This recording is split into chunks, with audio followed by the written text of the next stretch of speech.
The Spectacular Spider-Man series is regarded as one of the best character adaptations outside of the comics. It emphasizes the importance of a strong central storyline over aesthetic elements like animation or character design. Despite facing competition from other visually impressive animated series, Spectacular Spider-Man stands out due to its compelling narrative. The series ended in 2009, leaving a significant void in television that subsequent series and a fourth production have been unable to fill. Sony, the owner of the character's film and television rights at the time, created the series as a traditional animated project inspired by its successful film franchise.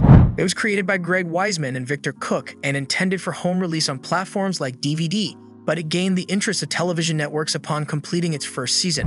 Weisman and Cook drew inspiration from classic Spider-Man comics to develop complex storylines and characters, integrating elements from the films. The series replicated sequences from Sam Raimi's trilogy, establishing a connection between the two franchises.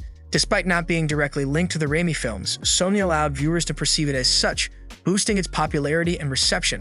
The success of the series led to the green light for a second season, with Weisman and Cook working on it and aiming for a total of 65 episodes spread across 5 seasons. However, these plans were disrupted when Sony returned the television rights to Marvel at the end of 2009. Marvel, now owned by Disney, negotiated for the rights due to the pressure and financial incentives resulting from Disney's acquisition. Although Sony returned the television rights to Marvel, they retained full control over the intellectual property of their series, including the new animated series and Spectacular Spider-Man, in all media formats.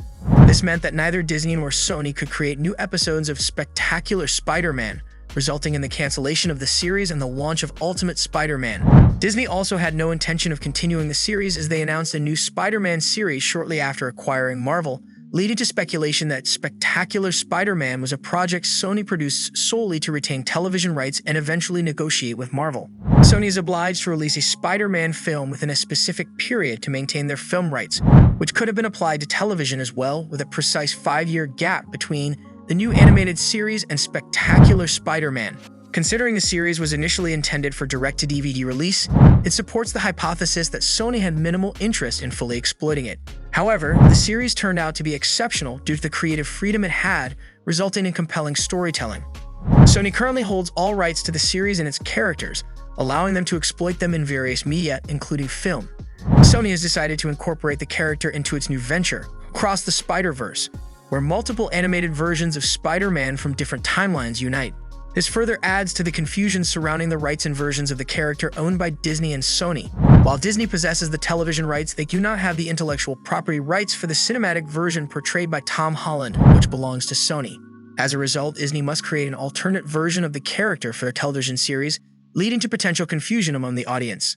Sony retains the intellectual property rights for the series and its characters, explaining why it is still available for home release and streaming platforms, allowing them to negotiate with any company interested in broadcasting it. Disney, on the other hand, has the television rights for producing animated series shorter than 48 minutes, resulting in titles like Ultimate Spider-Man, Marvel's Spider-Man, and Spidey and His Amazing Friends. However, Disney lacks the intellectual property rights to revive Spectacular Spider-Man or utilize any versions created by Sony in the past 20 years. Therefore, while the character may appear in films, it is unlikely that Spectacular Spider-Man will return to television. Disney is currently satisfied with the projects they have launched, leveraging their financial and technical market advantages. Meanwhile, Sony shows no inclination to revive the series and instead focuses on creating television projects within the Spider-Man universe, such as live-action series like Silk or Spider-Man Noir, which will be co-produced by Prime Video. The only way for Spectacular Spider-Man to return to television in its previous form is if Disney and Sony reach an agreement to share the rights they currently possess, with Sony relinquishing the series' rights and Disney agreeing to produce it again.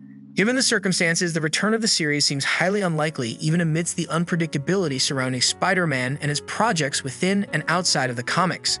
Don't forget to comment your opinions about this topic. I read them in the comments, and don't forget to follow me for more content. Thanks for watching. Until next time.